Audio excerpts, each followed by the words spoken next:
أعوذ بالله من الشيطان الرجيم. بسم الله الرحمن الرحيم. إن الحمد لله نحمده ونستعينه ونستغفره ونعوذ بالله من شرور أنفسنا ومن سيئات أعمالنا من يهده الله فلا مضل له ومن يضلله فلا هادي له وأشهد أن لا إله إلا الله وأشهد أن محمدا عبده ورسوله. جہنم میں لے جانے والے اعمال. جہنم میں جانے والے دو طرح کے لوگ ہیں. پہلی قسم ان لوگوں کی ہے جو جہنم میں جائیں گے لیکن جہنم سے نکالے نہیں جائیں گے، یعنی ہمیشہ ہمیشہ جہنم میں رہیں گے.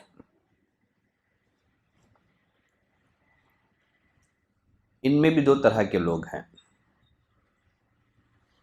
پہلی قسم جو اصلاً اور نسلاً کافر ہیں، جو اصلاً اور نسلاً کافر ہیں. دوسرے نمبر پر جو زبان سے کلمہ شہادتین کا اقرار تو کرتے ہیں لیکن ساتھ ہی نواقض اسلام میں سے کسی ناقص کا ارتکاب کرتے ہیں. اب وہ اعمال کون سے ہیں جن کی وجہ سے ایک مسلمان دائرہ اسلام سے نکل جاتا ہے، خارج ہو جاتا ہے؟ انشاءاللہ اس بارے میں ہم اگلی کتاب میں گفتگو کریں گے. اصول ثلاثہ کے بعد محمد بن عبد الوہاب رحمہ اللہ کی اور ایک کتاب ہے نواقض اسلام کے نام سے. اس کتاب میں انہوں نے 10 ایسے ناقض بتائے ہیں جن کی وجہ سے آدمی اسلام سے نکل جاتا ہے. تو جہنم میں جانے والے دو طرح کے لوگ ہیں. پہلی قسم ان لوگوں کی ہے جو جہنم میں جائیں گے پر نکالے نہیں جائیں گے. دوسری قسم ان لوگوں کی ہے جہنم میں جائیں گے، اپنے گناہوں کی سزا بھگتنے کے بعد دوبارہ جنت میں داخل کر دیے جائیں گے. ابو سعید خدری رضی اللہ تعالیٰ عنہ کی روایت ہے، وہ فرماتے ہیں نبی کریم صلی اللہ علیہ وسلم نے فرمایا قیامت کے دن مسلمان اللہ سے کہیں گے ربنا اخواننا كانوا يصلون معنا ويصومون معنا ويعملون معنا. اے ہمارے رب، ہمارے بھائی جو ہمارے ساتھ صلات پڑھتے تھے، نماز پڑھتے تھے، ہمارے ساتھ نیکیاں کیا کرتے تھے، اے اللہ تو انہیں جہنم کی آگ سے نجات دیتے. اللہ کہے گا اذهبوا، جاؤ، فمن وجدتم فی قلبہ مثقال دینار من ایمان، جس کے دل میں بھی تم ایک دینار کے برابر ایمان پاؤ، فاخرجوہ، اسے دوزخ سے نکال لاؤ. ابو سعید خدری رضی اللہ تعالیٰ عنہ ہی کی اور ایک روایت جس میں نبی کریم صلی اللہ علیہ وسلم نے فرمایا اذهبوا فمن وجدتم فی قلبہ مثقال نصف دینار، جس کے دل میں نصف دینار کے برابر، آدھے دینار کے برابر بھی ایمان ہو، اس کو دوزخ سے نکال لاؤ. انس بن مالک رضی اللہ تعالیٰ عنہ کی اور ایک روایت میں وہ فرماتے ہیں نبی کریم صلی اللہ علیہ وسلم نے فرمایا یخرج من النار من قال لا الہ الا اللہ وفی قلبہ وزن برۃ من خیر. یخرج من النار، جس نے بھی لا الہ الا اللہ کا اقرار کیا ہو، اس کے دل میں ذرہ برابر بھی ایمان ہو یا گندم کے دانے کے برابر بھی ایمان ہو، تو اسے جہنم کی آگ سے نکال دیا جائے گا. ابو سعید خدری رضی اللہ تعالیٰ عنہ کی اور ایک روایت ہے، وہ فرماتے ہیں نبی کریم صلی اللہ علیہ وسلم نے فرمایا جب جنتی جنت میں چلے جائیں گے، جہنمی جہنم میں چلے جائیں گے، تو اللہ فرمائے گا اخرجوا من النار من كان في قلبه مثقال حبۃ من خردل من ایمان، جس کے دل میں بھی رائی کے دانے کے برابر ایمان ہو اسے نکال لاؤ۔ فیخرجون منها، جن کے دل میں رائی کے دانے کے برابر بھی ایمان ہوگا ان کو جہنم سے نکالا جائے گا۔ قد اسودوا، جل کر کوئلہ ہو گئے ہوں گے، جہنم سے جب نکالا جائے گا تو جل کر کوئلہ ہو چکے ہوں گے، سیاہ ہو چکے ہوں گے۔ فیلقون فی نہر الحیات، ان کو نہر حیات میں ڈالا جائے گا۔ جیسے ہی ان کو نہر حیات میں ڈالا جائے گا زندگی کے آثار نمایاں ہوں گے، وہ اگیں گے، جس طرح ندی کے کنارے پودا اگتا ہے اس طرح ان میں بھی زندگی پیدا ہو جائے گی، ان کے اندر تازگی پیدا ہو جائے گی۔ تو یہ جہنم میں جانے والا دوسرا طبقہ ہے، جائیں گے اپنے گناہوں کی سزا پا لینے کے بعد اللہ تعالیٰ انہیں اپنی رحمت سے جنت میں داخل فرما دے گا۔ یہ کون ہے؟ مومن تو ہیں لیکن ساتھ ہی انہوں نے کبیرہ گناہوں میں سے کسی گناہ کا ارتکاب کیا ہے۔ قبل اس کے کہ میں آپ کی خدمت میں ان اعمال کا، ان گناہوں کا تذکرہ کروں جو جہنم میں لے جانے والے ہیں، نواقض اسلام کا میں تذکرہ نہیں کروں گا، جو لوگ ہمیشہ جہنم میں رہیں گے وہ ایک مستقل موضوع ہے، اس پر میں انشاءاللہ آگے تفصیل سے گفتگو کروں گا۔ ہماری گفتگو صرف ان گناہوں سے ریلیٹڈ ہوگی، ان گناہوں سے متعلق ہوگی جن کی وجہ سے آدمی اسلام سے نکلتا نہیں ہے بلکہ وہ فاسق قرار پاتا ہے۔ قبل اس کے کہ میں ان چند گناہوں کا تذکرہ کروں، ایک بات ہم لوگ پڑھ لیں گے، وہ یہ ہے جہنم میں جانے والوں کی اکثریت کن لوگوں کی ہوگی، جہنم میں اکثریت کن لوگوں کی ہوگی۔ ابو سعید خدری رضی اللہ تعالیٰ عنہ فرماتے ہیں یقول اللہ عز وجل، روز قیامت اللہ تعالیٰ آدم علیہ السلام سے مخاطب ہو کر کے کہے گا، یا آدم، اے آدم۔ آدم علیہ السلام کہیں گے لبیک و سعدیک والخیر فی یدیک، اے پروردگار ہم حاضر ہیں، ہر قسم کی بھلائیاں آپ کے ہاتھ میں ہیں۔ تو اللہ تعالیٰ آدم علیہ السلام سے کہے گا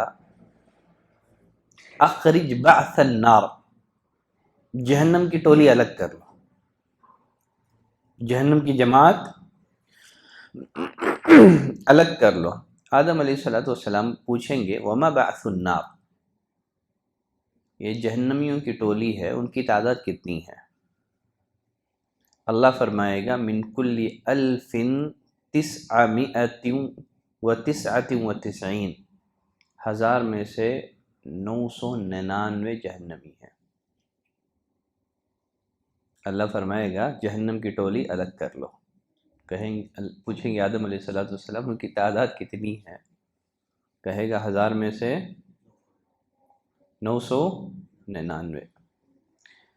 نبی کریم صلی اللہ علیہ وسلم نے فرمایا یہی موقع ہوگا حین یشیب الصغیر، جب بچہ بوڑھا ہو جائے گا، وَتَضَعُ كُلُّ ذَاتِ حَمْلٍ حَمْلَهَا، ہر حمل والی کا حمل گر جائے گا، وَتَرَى النَّاسَ سُكَارَى، تم لوگوں کو مدہوش پاؤ گے، حالانکہ وہ مدہوش نہیں ہوں گے۔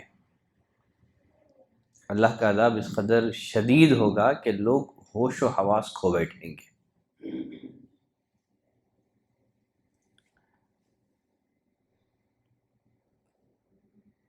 جب نبی کریم صلی اللہ علیہ وسلم نے یہ حدیث بیان کی فاشتد ذلک علیہم، صحابہ اکرام سخت پریشانی میں مبتلا ہو گئے۔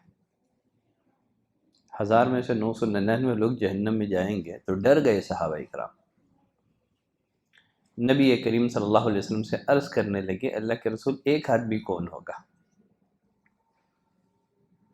فرمایا کہ 999 یہ یاجوج ماجوج کی نسل سے ہوں گے۔ 999 پر 9 یاجوج ماجوج اور ایک تم میں سے ہوگا۔ بلکہ عمران بن حسین رضی اللہ تعالیٰ عنہ کی روایت میں 909 پر 9 ان میں آپ نے کفار اور مشرکین کو بھی شامل کر کے آپ نے بتایا۔ یہاں صرف یاجوج ماجوج کا ذکر ہے، لیکن عمران بن حسین رضی اللہ تعالیٰ عنہ کی روایت میں یاجوج ماجوج کے ساتھ کفار اور مشرکین کا بھی تذکرہ ہے۔ جیسے عمران بن حسین رضی اللہ تعالیٰ عنہ فرماتے ہیں، کُنَّا مع النبی صلی اللہ علیہ وسلم فی سفر، ہم ایک دفعہ نبی کریم صلی اللہ علیہ وسلم کے ساتھ سفر میں تھے، فتفاوت بین اصحابہ فی السیر، چلنے میں صحابہ اکرام ایک دوسرے سے آگے پیچھے ہو گئے تھے۔ فرفع رسول اللہ صلی اللہ علیہ وسلم صوتہ بہاتین الآیتین، نبی کریم صلی اللہ علیہ وسلم نے بآواز بلند سورۃ الحج کی ابتدائی 2 آیتیں تلاوت کی۔ کون سی ہے سورۃ الحج کی ابتدائی آیتیں؟ یا ایھا الناس اتقوا ربکم، اے ایمان والوں اپنے رب سے ڈر جاؤ، ان زلزلۃ الساعۃ شیء عظیم، قیامت کا زلزلہ بڑا عظیم ہوگا، یوم ترونہا،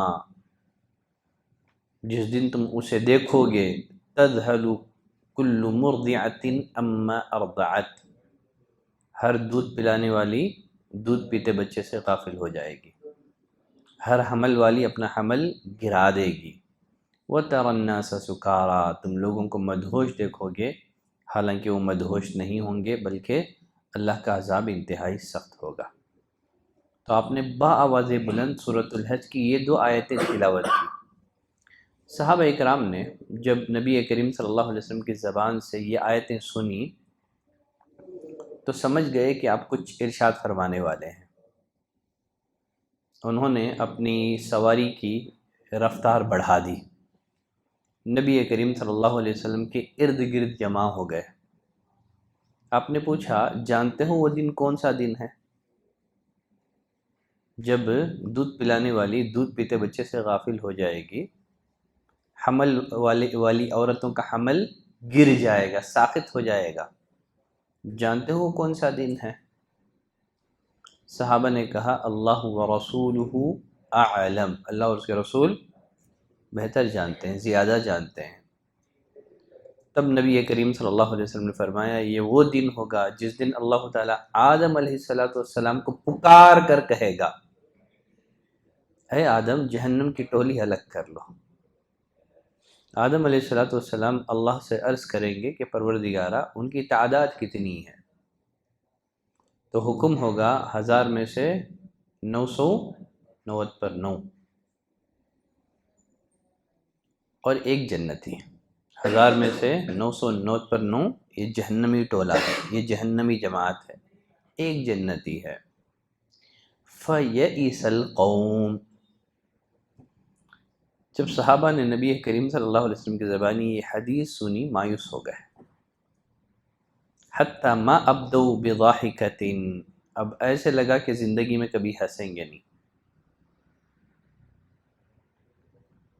جب نبی کریم صلی اللہ علیہ وسلم نے صحابہ اکرام کے غم کی کیفیت دیکھی، اپنے صحابہ اکرام کے چہروں پر مایوسی دیکھی، تو آپ صلی اللہ علیہ وسلم نے کہا، اعملوا، عمل کرو، وابشروا، خوش ہو جاؤ، اللہ ضرور تمہارے اچھے اعمال کی بنا پر جنت عطا کرے گا۔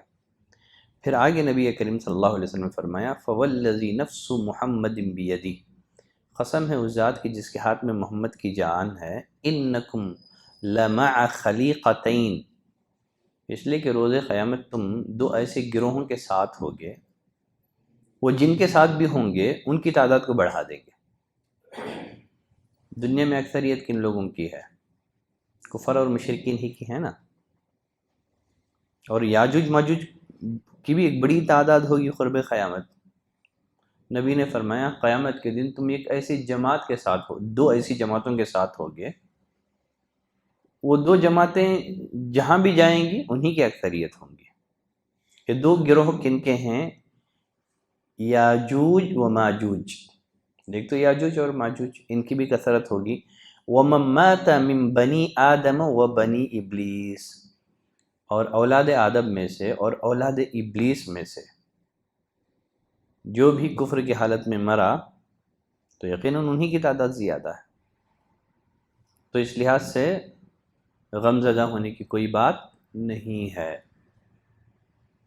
چونکہ دنیا میں ان کی اکثریت ہے، کفار اور مشرکین کی، یاجوج اور ماجوج کی، تو جہنم میں جانے والے بھی جہنم میں جانے والوں کی اکثریت بھی انہی لوگوں پر مشتمل ہوگی۔ اس کے بعد ذرا صحابہ اکرام کو سکون حاصل ہوا، جو مایوسی تھی صحابہ اکرام کی مایوسی اس حدیث کو سننے کے بعد ختم ہو گئی۔ تو جہنم میں اکثریت کن کی ہوگی؟ یاجوج ماجوج کی ہوگی، کفار اور مشرکین کی ہوگی، چاہے ان کا تعلق اولاد آدم سے ہو یا اولاد ابلیس سے ہو۔ تو اس حدیث سے معلوم ہوا کہ جس طرح انسانوں کے باوا آدم ہیں، اسی طرح جنات کا باوا کون ہے؟ ابلیس ہے۔ مزید جہنم میں اکثریت کن کی ہوگی؟ نبی کریم صلی اللہ علیہ وسلم کی امت 73 فرقوں میں بٹ جائے گی۔ کتنی؟ 73 فرقوں میں بٹے گی۔ آپ نے فرمایا کہ 72 فرقے جہنمی ہیں، ایک فرقہ جنتی ہے۔ عوف بن مالک رضی اللہ تعالیٰ عنہ کی فیمس حدیث، مشہور و معروف حدیث، نبی کریم صلی اللہ علیہ وسلم نے فرمایا افترقت الیہود علی 71 فرقہ۔ یہودی کتنے فرقوں میں بٹ گئے تھے؟ 71۔ یہودی 71 فرقوں میں بٹ گئے تھے۔ فرمایا فواحدۃ فی الجنہ، جنتیوں کا، یہودیوں کا ایک فرقہ جنتی ہے، یہودیوں کا ایک فرقہ جنتی ہے۔ وسبعون فی النار، یہودیوں کے 70 فرقے جہنمی ہیں۔ مزید آپ نے فرمایا وَإِفْتَرَقَتِ النَّصَارَى عَلَى 72 فرقہ، نصارہ کتنے فرقوں میں بٹے تھے؟ 72 فرقوں میں بٹے تھے۔ آپ نے فرمایا کہ نصارہ کا ایک فرقہ جنتی ہے، ان کے 71 فرقے جہنمی ہیں۔ مزید آگے نبی کریم صلی اللہ علیہ وسلم نے فرمایا والذی نفس محمد بیدی، قسم ہے اس ذات کی جس کے ہاتھ میں محمد کی جان ہے، بالضرور میری امت کتنے فرقوں میں بٹے گی؟ 73 فرقوں میں بٹے گی۔ فرمایا فرقۃ واحدۃ فی الجنہ، میری امت کا ایک فرقہ جنت میں جائے گا۔ وثنتان وسبعون فی النار، ان کے 72 فرقے کہاں جائیں گے؟ جہنم میں جائیں گے۔ جب نبی کریم صلی اللہ علیہ وسلم نے یہ حدیث بیان کی، صحابہ عرض کرنے لگے اللہ کے رسول من ہم، ایک فرقہ جو جنت میں جانے والا ہے کون ہے؟ نبی کریم صلی اللہ علیہ وسلم نے نام تو نہیں بتایا ان کا، لیکن آپ نے ان کی ایک پہچان بتائی۔ یہاں آپ نے بتایا الجماعہ، یہ کون ہے؟ جماعت۔ لیکن سنن ترمذی کی روایت میں اسی بات کو نبی کریم صلی اللہ علیہ وسلم نے مزید وضاحت کے ساتھ فرمایا۔ آپ نے فرمایا بنی اسرائیل یہ 72 فرقوں میں بٹ گئے ہیں، میری امت 73 فرقوں میں بٹے گی۔ دیکھیے ہر معاملے میں امت محمدیہ سابقہ اقوام کے پیچھے پیچھے چلے گی۔ آپ نے فرمایا بالضرور تم اپنے سے پہلے قوموں کے نقش قدم پر چلو گے، اگر وہ کسی گوہ کے سوراخ میں داخل ہوں گے تو تم بھی ان کی پیروی میں کیا کرو گے؟ گوہ کے سوراخ میں داخل ہو جاؤ گے۔ لیکن جہاں اختلاف کا معاملہ آئے گا، انتشار کا معاملہ آئے گا، یہ سابقہ اقوام سے پیچھے نہیں ہے بلکہ ایک قدم آگے رہے گی، ہر معاملے میں ان سے پیچھے رہے گی، لیکن اختلاف اور انتشار کے معاملے میں یہ امت سابقہ اقوام سے پیچھے نہیں ہے بلکہ آگے رہے گی۔ صحابہ نے پوچھا من ہی یا رسول اللہ، اللہ کے رسول ایک فرقہ جو جنت میں جانے والا ہے، فرقہ ناجیہ ہے، طائفہ منصورہ ہے، یہ کون ہے؟ یہاں نبی کریم صلی اللہ علیہ وسلم نے اس فرقہ منصورہ یا جو کامیاب ہونے والا گروہ ہے، آپ نے اس گروہ کی 2 صفات آپ نے بیان کی۔ پہلا ما انا علیہ اليوم و اصحابی، ما انا علیہ اليوم و اصحابی، جو ایک گروہ جنت میں جانے والا ہے ان کی کوالٹی یہ ہے، ان کی صفت یہ ہے کہ وہ اس سنت کو لازم پکڑنے والے ہوں گے جس پر کہ میں ہوں، یعنی میری سنت کو لازم پکڑنے والے لوگ۔ اتنا جواب کافی تھا کہ نہیں تھا؟ اگر آپ اتنا بیان کر دیتے کہ جو میری سنت کو لازم پکڑے گا وہ کامیاب ہوگا، لیکن آپ نے اتنے آنسر پر بس نہیں کیا، بلکہ مزید فرمایا وہ اصحابی، جو میرے صحابہ کے طریقے کو فالو کرے گا۔ اسی بنا پر اہل السنہ والجماعہ کہتے ہیں۔ اہل السنہ والجماعہ، اہل السنہ سے مراد ما انا علیہ، نبی کی سنت کو لازم پکڑنے والے، والجماعہ سے مراد صحابہ کے طریقے پر چلنے والے۔ دین کی وہی سمجھ معتبر ہے، دین کی وہی فہم معتبر ہے جو صحابہ کو حاصل تھی۔ صحابہ نے جیسے دین کو سمجھا ہے ویسے سمجھنا ہوگا۔ کیوں صحابہ اکرام کی فہم معیار ہے، کسوٹی ہے؟ اس کے بہت سارے ریزنز ہیں۔ ایک تو اللہ تعالیٰ نے صحابہ اکرام کے ایمان کی شہادت اور گواہی دی ہے، اور اللہ تعالیٰ نے صحابہ اکرام کے ایمان کو معیار بتایا ہے، کہا وَإِنْ آمَنُوا بِمِثْلِ مَا آمَنْتُمْ بِهِ فَقَدِ اهْتَدَوْا، اگر لوگ ایسے ایمان لے آئیں جیسے تم ایمان لائے ہو پھر تو وہ ہدایت یافتہ ہے۔ بلکہ اور ایک جگہ اللہ تعالیٰ نے صحابہ اکرام کے راستے کو معیاری راستہ بتاتے ہوئے جو صحابہ اکرام کے طریقے سے مخالفت کرے گا اسے اللہ نے جہنم کی وعید سنائی ہے، جیسے اللہ نے فرمایا وَمَن يُشَاقِقِ الرَّسُولِ مِن بَعْدِ مَا تَبَيَّنَ لَهُ الْهُدَى، جو ہدایت کے واضح ہونے کے بعد رسول سے اختلاف کرے گا، وَيَتَّبِعْ غَيْرَ سَبِيلِ الْمُؤْمِنِينَ، یہی ہے ما انا علیہ اليوم۔ ما انا علیہ کا حصہ من یشاقق الرسول من بعد ما تبین له الہدی، ہدایت کے واضح ہونے کے بعد جو رسول سے اختلاف کرے گا، وہ اصحابی ویتبع غیر سبیل المؤمنین، مومنین کے راستے کے علاوہ پر چلے گا، نولیہ ما تولی، وہ جدھر چلنا چاہے گا ہم اسے ادھر چلنے دیں گے۔ کسی بھی انسان کو زبردستی صراط مستقیم پر چلایا نہیں جائے گا۔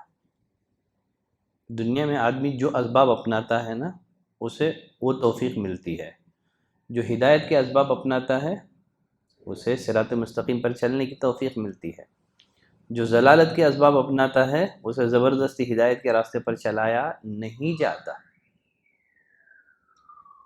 اگر آپ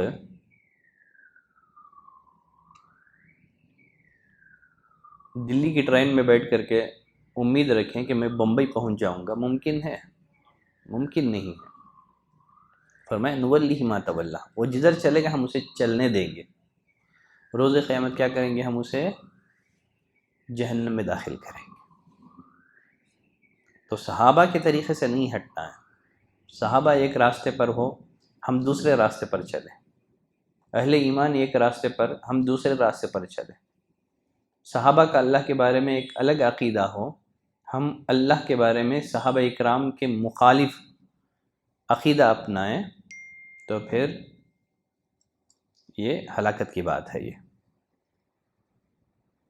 تو اسی بنا پر دین کو سمجھنے کے لیے صحابہ اکرام کی سمجھ یہ بہت ضروری ہے۔ آج دنیا میں ساری قومیں، ساری جماعتیں کتاب اور سنت پر عمل کرنے کی دعوے دار ہیں، لیکن فرق کہاں ہے ہم میں اور ان میں؟ ہم کتاب اور سنت کو صحابہ اکرام کی سمجھ کے مطابق سمجھنے کی دعوت دیتے ہیں۔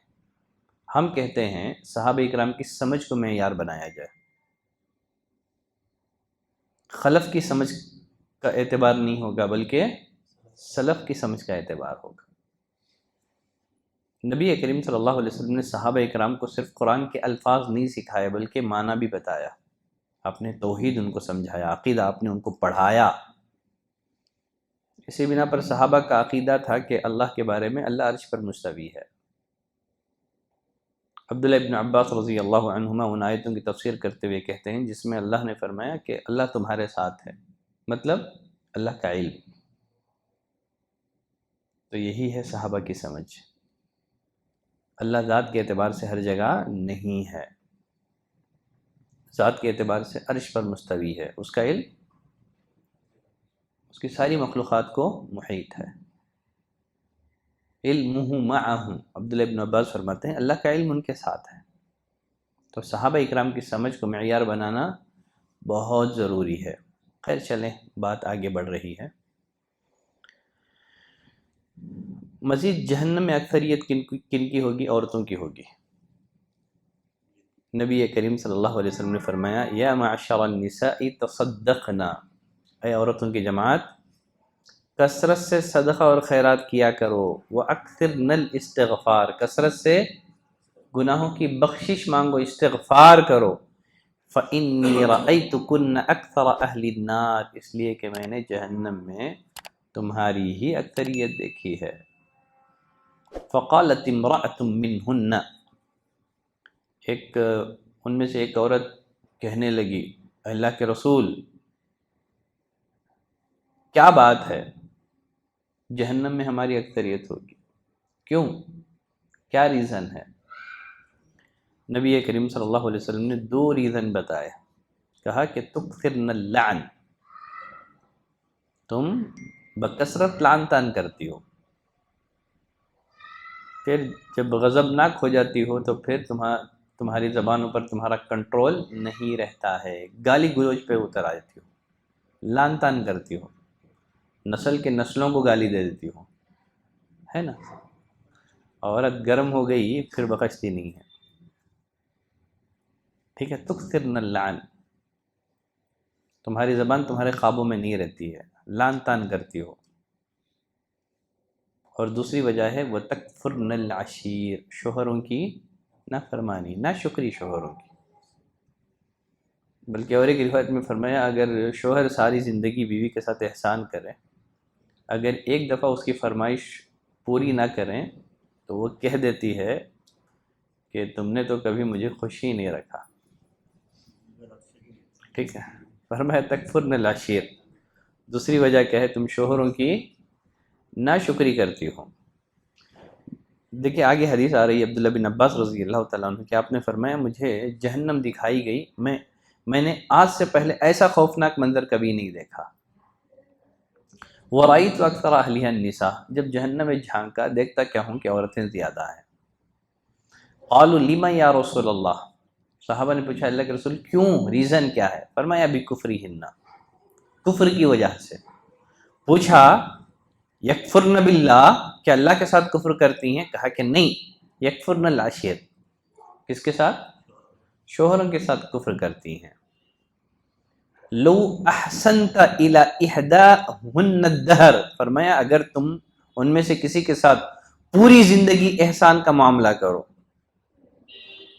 ثم رأت منک شیئا، پھر اگر وہ کبھی آپ سے ناراض ہو جاتی ہیں تو پھر کیا کہہ دیتی ہیں؟ ما رأیت منک خیرا قط، میں نے ساری زندگی تم سے کوئی خیر نہیں دیکھی ہے، میں نے تم سے کبھی کوئی خیر بھلائی پائی ہی نہیں ہے۔ تو اسی وجہ سے ناشکری اور زبان پر کنٹرول نہ ہونے کی بنا پر، لعن طعن کرنے کی بنا پر، شوہروں کی ناشکری کی بنا پر جہنم میں عورتوں کی اکثریت ہوگی۔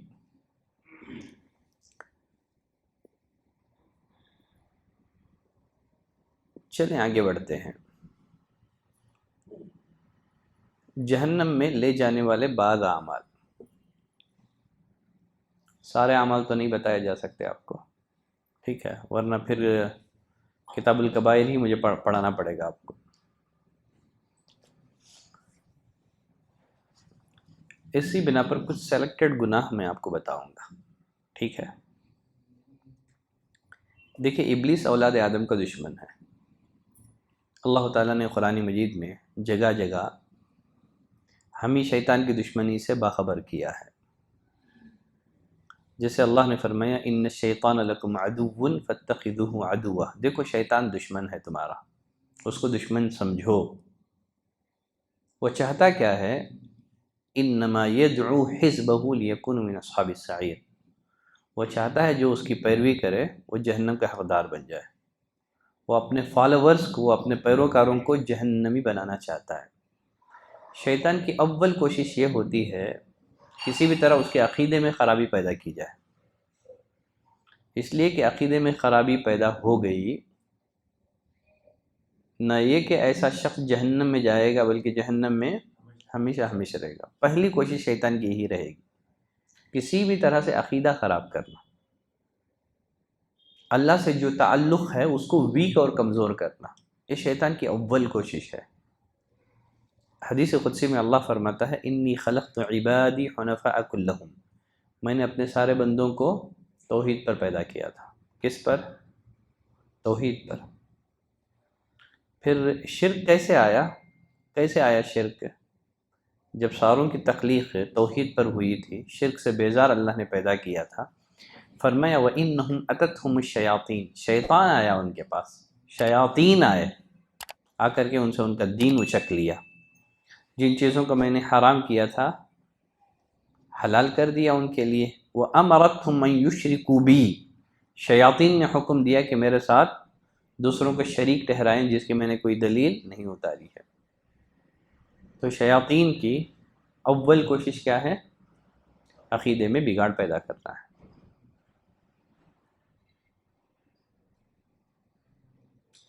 ہم سب جانتے ہیں انسانی تاریخ میں شرک کا آغاز کیسے ہوا تھا، جانتے ہیں نہیں جانتے؟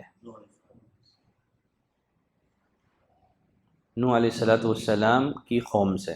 عبداللہ بن عباس فرماتے ہیں کان بین آدم و نوح عشرۃ قرون، آدم اور نوح علیہ السلام کے درمیان 10 نسلیں یا 10 صدیاں ایسی تھی جو توحید پر قائم تھی، شرک کا کوئی نام و نشان نہیں تھا۔ پھر شرک کا آغاز کیسے ہوا؟ سورہ نوح میں نوح علیہ السلام کی قوم کے 5 بتوں کا تذکرہ ہے، ود، سواع، یغوث، یعوق، نصر۔ جب یہ فوت ہوئے تو قوم ان کی وفات پر انتہائی غمگین اور غمزدہ ہوئی۔ شیطان خیر خواہ بن کر کے ان کے پاس آیا، بڑا چالاک ہے وہ انسان کے اچھے جذبات کا غلط فائدہ اٹھانا پوری طرح جانتا ہے۔ نیک لوگوں سے محبت ایک فطری چیز ہے، تو یہ جو اچھے جذبات ہیں ابلیس نے اس کا پورا فائدہ اٹھایا۔ جب قوم کے لوگ غمگین اور غمزدہ ہوئے تو مشورہ دیا، کیوں غمگین ہوتے ہو؟ میرے پاس تمہارے لیے ایک بہترین مشورہ ہے۔ وہ مشورہ کیا ہے؟ تمہارے یہ بزرگ جہاں بیٹھ کر کے اللہ کی عبادت اور بندگی کرتے تھے وہاں ان کے مجسمے تراش لو، نصب کر دو، یادگار کے لیے۔ اگر پہلے مرحلے میں عبادت کی دعوت دیتا تو جوتے پڑتے اس کو۔ شیطان کا کام صرف شہد لگا دینا ہے، دیوار پر شہد لگا دیا تو چمٹی آئے گی، چپلک آئے گی، بلی آئے گی، پھر کتا آئے گا۔ تو فیوچر پلاننگ دیکھیے ابلیس کا، کہا کہ ایسے کرو بس بطور یادگار کے،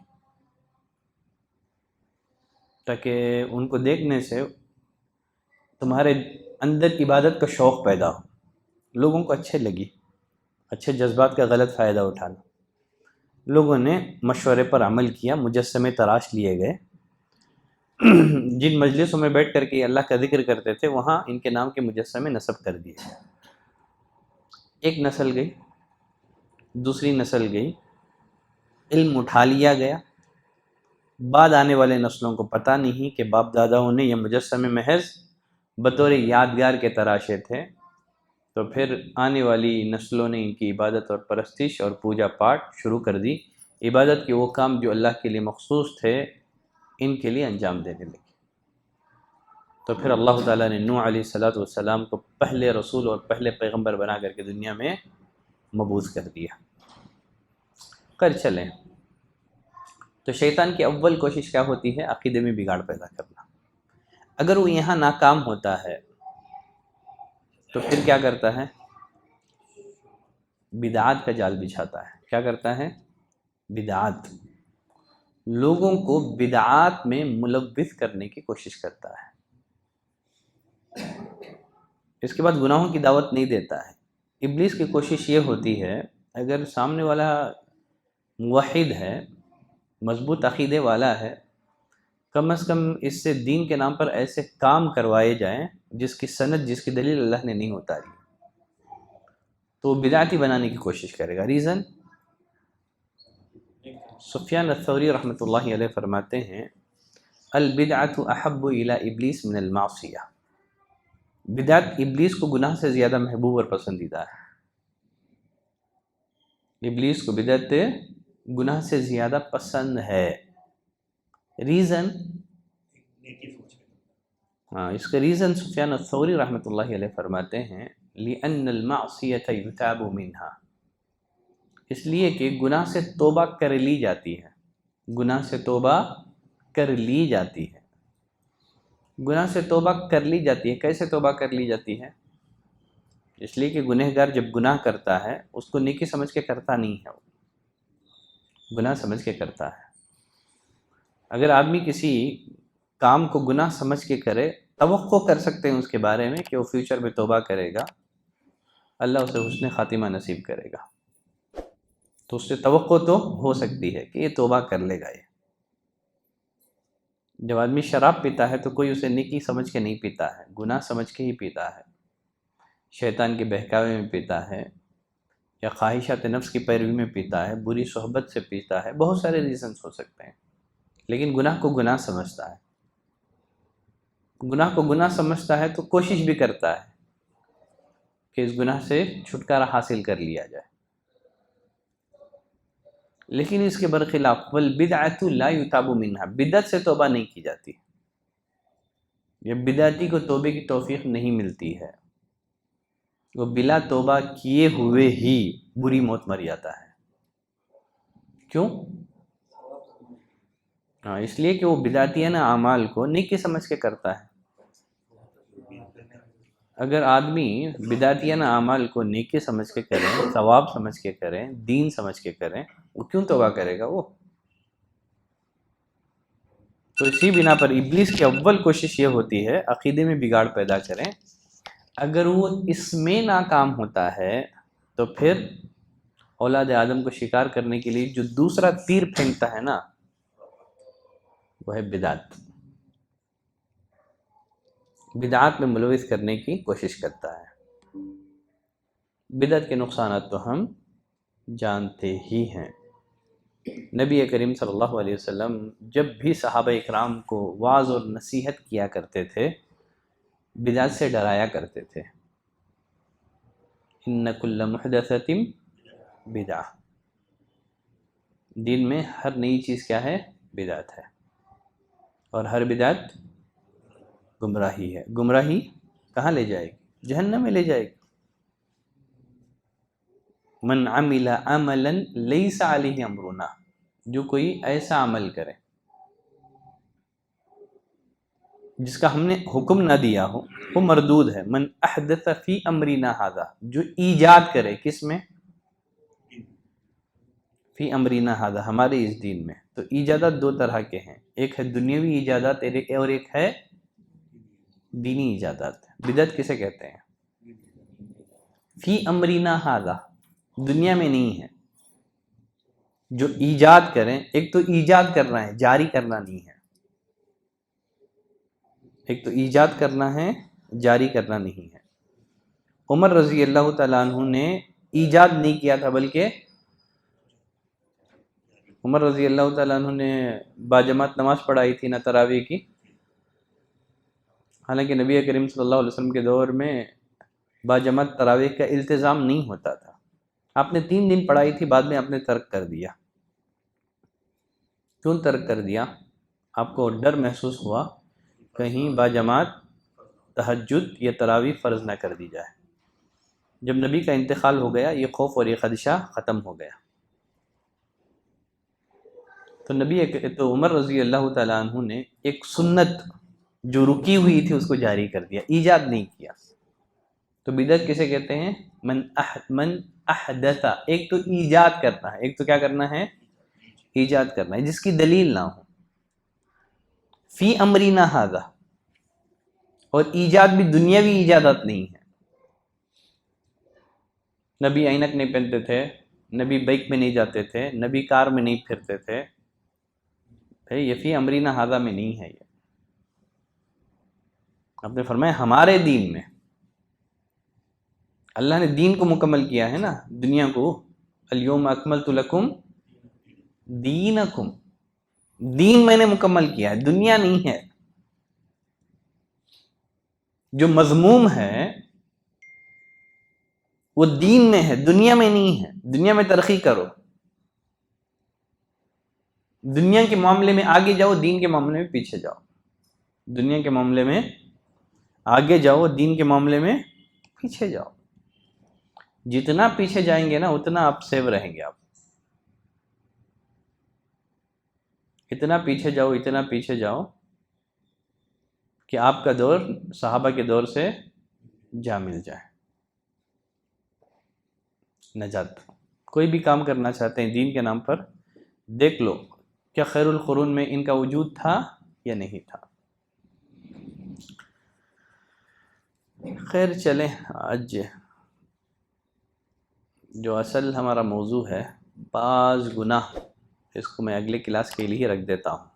ٹھیک ہے، آج کلاس بھی تاخیر سے شروع ہوئی تھی. ویسے بھی لگ بھگ 40 منٹ تو ہو گئی نا. 40 سے 45 منٹ تک تو ہو گئی ہے کلاس، بس ہے، کافی ہے انشاءاللہ. پھر انشاءاللہ آنے والی کلاسز میں کچھ خاص گناہ، اگر کوئی پرٹیکولر گناہ جن کے بارے میں آپ جاننا چاہتے ہیں تو وہ بھی بتا دیں. ٹھیک ہے، اس کے بارے میں بھی پڑھا سکتا ہوں میں. 1 یا 2 درس سے کچھ گناہوں کے بارے میں جان لیں گے، جہنم میں لے جانے والے بعض گناہ. پھر انشاءاللہ اسلام ہو گیا، ایمان ہو گیا. پھر ایک تیسری چیز بچے گی، وہ کیا ہے؟ احسان. من ربو کا پڑھ لیے تھے. دوسرا کوشچن تھا ما دینو کا. دین کے 3 مراتب ہیں. دین کے 3 مراتب ہے. دین نام ہے اسلام، ایمان، احسان کا. دین کس چیز کا نام ہے؟ اسلام، ایمان، احسان کا. اسلام کی معرفت ہم نے حاصل کر لی، گرچہ اسلام کو بہت زیادہ ڈیٹیلز میں ہم نے نہیں پڑھا. پھر بعد میں پھر تفصیل میں ایمان کو الحمدللہ بہت حد تک تفصیل سے ہم لوگ پڑھ چکے ہیں، بلکہ ایک لمبے عرصے سے ایمان ہی میں ہیں ہم.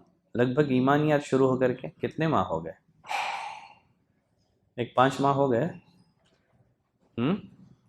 یا اور زیادہ ہو گئے صرف ایمانیات پر گفتگو شروع ہو کے؟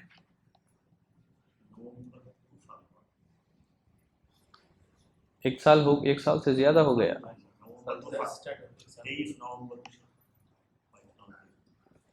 23 نومبر میں شروع ہوا. الحمدللہ، تو 1 سال 1 مہینے کے قریب ہو گیا. تو جب سے ہم شروع کیے تھے اس کے بعد لاک ڈاؤن نہیں پڑا تھا نا؟ نہیں ہے نا؟ چلو الحمدللہ، ہمارا سلسلہ شروع ہونے کے بعد درمیان میں لاک ڈاؤن نہیں آیا. تو جو بھی لاک ڈاؤن کا مرحلہ تھا ہمارے درس سے پہلے، رمضان کے 5 ویک چھٹے تھے. ٹھیک ہے. کیا ہے؟ ایمان 30 جنوری سے. یہ دیکھیے ہمارا پورا سال ایمانیات میں چلا گیا. لگ بھگ زیادہ ہمارا ایمانیات پر ہی گیا ہے. لگ بھگ 11 ماہ ایمانیات پر ہمارے دروس ہوئے ہیں. تو اسلام پر بہت زیادہ ہم لوگ نماز، روزہ، زکوٰۃ پر گئے ہی نہیں ہیں. چھوڑ دیا تھا میں وہ، کیونکہ رمضان میں یا الگ الگ مناسبتوں سے آپ نماز کے بارے میں، حج کے بارے میں، موسمی خطبات ہوتے ہیں، جمعہ کے خطبات بھول کر کے یہ ٹاپک عموماً میں ٹچ نہیں کیا میں. تو ڈائریکٹ ہم لوگ ایمانیات میں آ گئے. اگلی کلاس یہ جیسے ہی ختم ہوگا 1-2 کلاس میں، پھر ہم احسان پہ چل جائیں گے. جیسے ہی احسان ختم ہوگا پھر اس کتاب کا آخری حصہ باقی رہے گا. وہ کیا ہے؟ نبی کریم صلی اللہ علیہ وسلم کی معرفت. نبی کریم صلی اللہ علیہ وسلم کی معرفت سے متعلق بھی بہت سارے موضوعات ہمارے کور ہو چکے ہیں. مثال کے طور پر آپ کے حقوق کی معرفت. ٹھیک ہے. نبی پر ایمان لانے کے تقاضے، محمد رسول اللہ کا معنی اور مطلب، پھر اسی طرح سے آپ کے مقام اور مرتبے کی معرفت، آپ کے فضائل، آپ کی خصوصیات، یہ ساری باتیں ہم لوگ کور کر چکے ہیں۔ بس ایک پہلو باقی ہے، وہ ہے نبی کی سیرت، نبی کریم صلی اللہ علیہ وسلم کی سیرت۔ اس میں بھی بہت زیادہ تفصیل میں ہم لوگ نہیں جائیں گے۔ جو تفصیل میں پڑھنا یا سننا چاہتے ہیں، عبدالعظیم مدنی حفظہ اللہ کا ایک سلسلہ خلیل اللہ میں چلا تھا، اچھا سلسلہ ہے وہ کیا ہے؟ اچھا سلسلہ ہے، آپ اسے استفادہ کر سکتے ہیں۔ خاص کر یہ ہمارا جو تیسرا سبجیکٹ ہے، نبی کریم صلی اللہ علیہ وسلم کی معرفت سے متعلق ان کے جو دروس ہیں یا سیرت سے متعلق ان کا جو سلسلہ ہے نا، اس کو آپ سنیں، ابھی سے سننا شروع کر دیں اور نوٹ تیار کرنا بھی آپ شروع کر دیں۔ پھر بھی میں کوئی نہ کوئی ایک چھوٹی سی کتاب سیرت کو پڑھنے کے لیے کسی کتاب کا انتخاب کر کے، محمد بن عبد الوہاب رحمۃ اللہ علیہ نے نبی کریم صلی اللہ علیہ وسلم کی معرفت سے متعلق 2 یا 3 پیج انہوں نے لکھا ہے بس، اصول ثلاثہ میں بہت زیادہ تفصیلات پہ نہیں گئے ہیں، انتہائی اختصار سے انہوں نے کام لیا ہے۔ دیکھیں گے اس بارے میں، میں سوچوں گا کہ سیرت کس قدر ہم لوگ پڑھیں گے۔ الرحیق المختوم تو میں 5 سال پڑھنا، ایک تو اس کی عبارتیں انتہائی ٹف، اور اس میں وہ سارے مباحث آپ کے لیے ضروری بھی نہیں ہیں۔ اس کے علاوہ جو ہے صادق الامین بھی ضخیم کتاب ہی ہے، لقمان سلفی کی نا، وہ بھی ضخیم کتاب ہے، الا ایک ہے رحیق المختوم کی ایک مختصر کتاب ہے تجلیات نبوت کے نام سے۔ تو شفیع الرحمن مبارک پوری رحمۃ اللہ علیہ نے الرحیق المختوم کا اختصار کیا ہے تجلیات نبوت کے نام سے، تجلیات نبوت، یہ اختصار ہے کس کا؟ الرحیق المختوم کا۔ لگ بھگ یہ کتاب بھی اگر ہم لوگ ہفتے میں 1 دن فالو کریں گے تو اسے بھی لگ بھگ 1 سال سے 2 سال چلے جائیں گے۔ الرحیق المختوم لیں گے تو اس کے لیے تو 5 سال جائیں گے منیمم، کیونکہ ہفتے میں 1 کلاس ہوتی ہے نا۔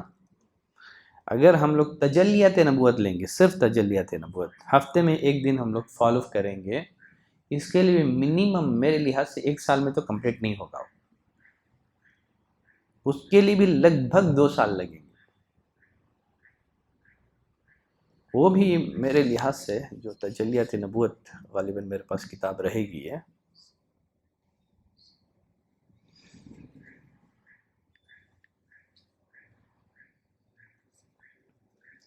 وہ بھی 300 صفحات پر ہے، وہ تجلیات نبوت بھی ہے، ڈپلوما کورس۔